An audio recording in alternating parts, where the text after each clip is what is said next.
Hello everyone, welcome to my YouTube channel being a best teacher. आज की इस video में हम टॉपिक करेंगे measures for the achievement for goals of universalization of elementary education, that is यूईई।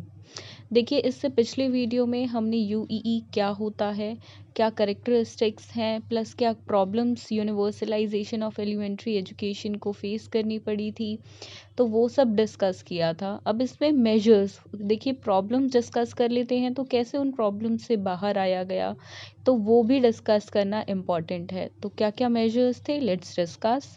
First is priority to elementary education. देखिए, जहाँ पे पहले प्रायोरिटी ज़्यादा सेकेंडरी क्लासेस को दी जाती थी, सेकेंडरी एजुकेशन को दी जाती थी, इसके कारण प्राइमरी और एलिमेंट्री एजुकेशन जो थी वो कहीं ना कहीं पिछड़ गई थी, उन पे ज़्यादा ध्यान नहीं दिया गया था, तो उन पे ज़्यादा ध्यान दिया गया on the priority basis. Then bridging the gap between boys and girls education. ये देखा गया कि गर्ल्स का जो स्कूल में रेट है वो बॉयज़ के मुकाबले कम है, तो देखिए वो गैप बिल्ट करना था कि लड़कियां भी स्कूल आ पाएँ जैसे लड़के फ्रीली स्कूल आते हैं, एंड जो इतना नंबर ऑफ डिफरेंस था उन दोनों के बीच वो ना रहे।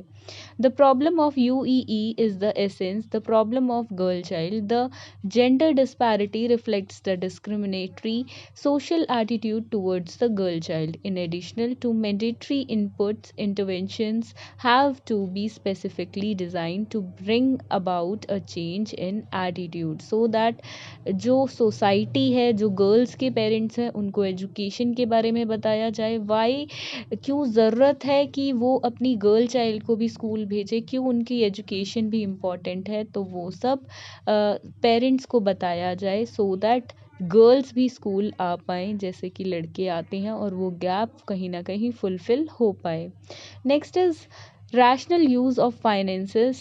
Cost of elementary education may be nationalized by first using community resources in men, material and monetary terms. Second, introducing double shift school system wherever possible. अब देखिए, एक स्कूल के लिए कॉस्ट लगती है, उसको बिल्ड किया, अब वहाँ पे यूसेज क्या होती है मॉर्निंग में, लाइक 8 से 2 बजे तक उसकी यूसेज होती है ज़्यादा से ज़्यादा, तो उसके बाद वो बिल्डिंग खाली होती है, तो वहाँ पे 2 शिफ्ट लगाई जा सकती हैं ताकि उस बिल्डिंग का प्रॉपर्ली ज़्यादा से ज़्यादा यूज़ हो पाए, एंड जो भी उसके अंदर फर्नीचर है, ब्लैक बोर्ड्स है, मतलब एक स्कूल का डबल यूज़ हो पाएगा अगर डबल शिफ्ट वहाँ पे लाइक मॉर्निंग और आफ्टरनून शिफ्ट लगा दी जाएंगी। इसी प्रकार से मेन मटेरियल मॉनिटरी का भी यूज़ करना, जितना ज़्यादा हम देखिए जो भी रिसोर्सेज हैं उनका ज़्यादा यूज़ करना, तो इससे क्या होगा, एलिमेंट्री एजुकेशन को बढ़ावा मिलेगा, साथ ही सेकेंडरी और प्राइमरी एजुकेशन को भी मिलेगा। तो इस तरह से करेक्ट रैशनल यूज़ हो रहा है फाइनेंस का। Next is quality education to rural children. देखिए, रूरल एरियाज़ में स्कूल की कमी थी, टीचर्स की कमी थी, तो वहाँ पे एक बहुत बड़ी देखिए रुकावट आ रही थी बच्चों को एजुकेशन प्रोवाइड कराने में। तो रूरल एरियाज़ में भी क्वालिटी एजुकेशन के लिए कुछ प्रोविजंस किए गए। Children who lived in rural or remote areas are often left out of education. It costs more to build and supply schools in rural areas because it is difficult to recruit teachers who are willing to live and teach in remote places. अब देखिए, कोई भी teacher नहीं चाहती है कि वो rural areas में जाके पढ़ाए, वहाँ पे उसको रहना पड़े, तो टीचर्स के लिए भी अपनी फैमिली से दूर होना या एक रिमोट एरिया में लाइफ स्पेंड करना डिफ़िकल्ट हो जाता है, तो कोई भी टीचर्स विलिंग नहीं थी वहाँ पे जाने के लिए, प्लस वहाँ पे इस बिल्डिंग बनाने में, स्कूल बनाने में और सप्लाईज पहुँचाने में भी बहुत पैसा खर्च हो रहा था।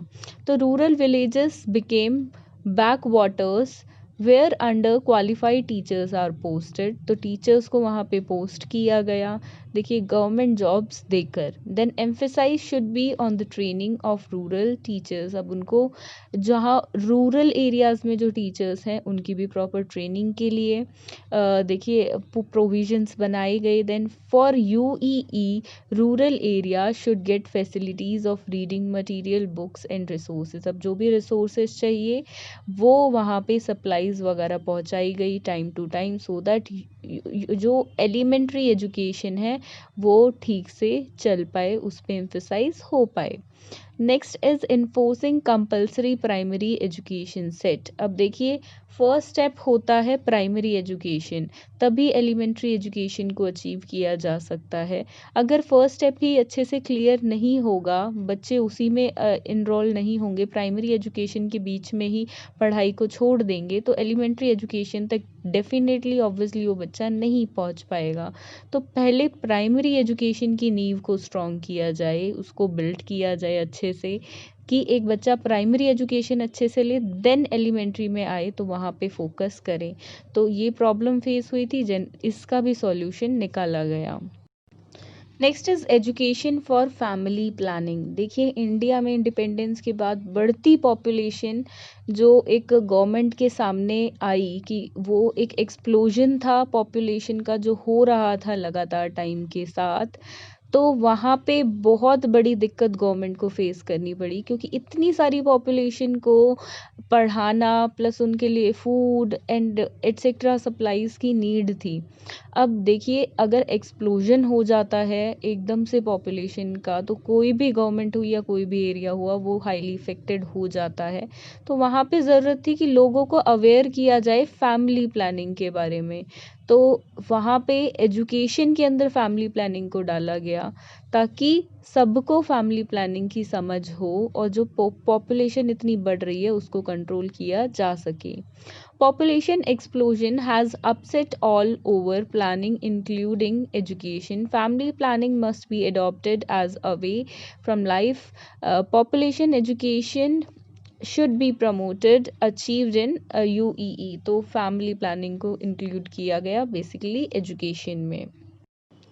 Next is facility to poor students. देखिए, जो गरीब लोग थे वो अपने बच्चों को स्कूल नहीं भेजना चाहते थे। उन्हें लगता था कि अगर बच्चा स्कूल ना जाकर हमारा काम करवाएगा, हमारे साथ देखिए दो काम करवाएगा, तो वहाँ पे क्या होगा, घर की आमदनी बढ़ेगी, बच्चा अपने लिए रोटी कमा पाएगा और पेरेंट्स का एक हाथ बटा पाएगा।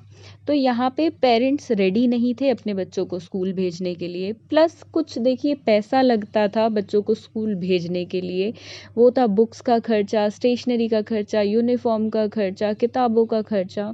तो यहाँ पे गवर्नमेंट ने क्या किया है, यहाँ पे गवर्नमेंट ने free books, free stationery, free uniform का प्रोविज़न किया।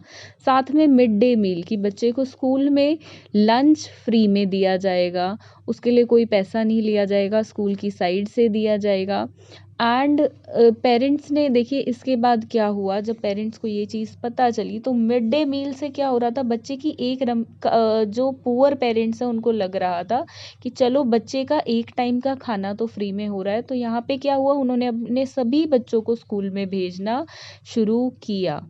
It will be helpful in retaining children in school, but more than that, they need part-time educational facilities and part-time employment.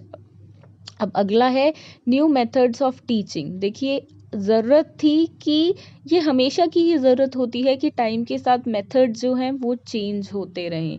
अब देखिए, जैसे जैसे टेक्नोलॉजी बढ़ती जा रही है, न्यू टेक्नोलॉजी आती जा रही है, तो टीचर्स के लिए भी ये आवश्यक है कि वो समय के साथ चलें।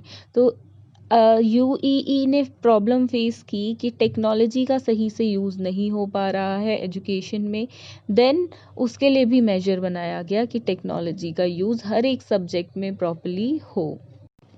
Next is new methods of teaching. देखिए, नए नए मेथड्स टीचिंग के, जैसे कि टेक्नोलॉजी को ही यूज़ करके या different type of teaching ads को, और जो प्रॉब्लम्स आ रही हैं लाइक ग्रीनरी की प्रॉब्लम आ रही थी, वेस्टेज गंदगी की प्रॉब्लम आ रही थी, ज़्यादा लोग वेस्ट करते थे कुछ चीज़ें, जो सोशल टॉपिक्स हैं उन पे भी जोर दिया जाए, बच्चों को वो भी पढ़ाए जाएं, सो दैट जो बेसिक प्रॉब्लम्स लाइफ की डेली फेस कर रहे हैं एजुकेशन से, उनका भी सॉल्यूशन निकले।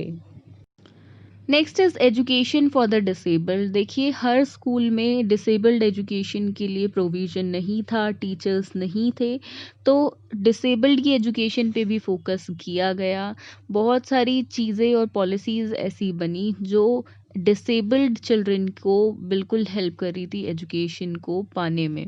रीड कर लेते हैं ये वाला। Special programmers for disabled handicap should be made, effort should be made to minimise drop out rates among children and bring them on the par with general drop rates by adjustment and adapting to the curriculum the special needs of disabled handicap children. अब देखिए उनके लिए special curriculums को develop करना, special अगर देखिए कोई बच्चा ब्लाइंड है तो उसके लिए एक प्रॉपर टीचर होना चाहिए, क्योंकि वो अपनी लैंग्वेज से वहाँ पे पढ़ पाएगा। तो स्पेशल एजुकेशन, स्पेशल ट्रेनिंग जो आई, स्पेशल बीएड जो आई, वो भी इसी का एक रीज़न है कि देखिए ऐसी ऐसी प्रॉब्लम्स फेस की गई गवर्नमेंट के द्वारा, देन उनका मेजर निकाला गया, देन ट्रेनिंग्स आई, देन स्पेशल टीचर्स हर एक स्कूल में, चाहे वो प्राइवेट हो गवर्नमेंट हो, वहाँ पे देखने को मिले। Next is equalisation educational opportunities for SC and ST. अब देखिए जो पिछले वर्ग थे, जो जातियाँ कहीं पिछड़ रही थी हमारी सोसाइटी में, तो उनको भी बिल्कुल उनके लिए कुछ स्पेशल प्रोविजंस बनाने की ज़रूरत थी, सो दैट वहाँ पे भी उन कैटेगरी के बच्चे भी जो एससी एसटी या अदर बैकवर्ड क्लास से बिलोंग करते हैं या माइनॉरिटी कैटेगरी से बिलोंग करते हैं, वो भी एजुकेशन ले पाएँ properly.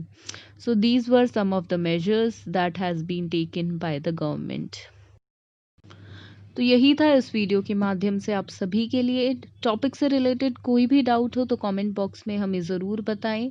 Thank you for watching this video and do subscribe to our channel being a best teacher. Thank you.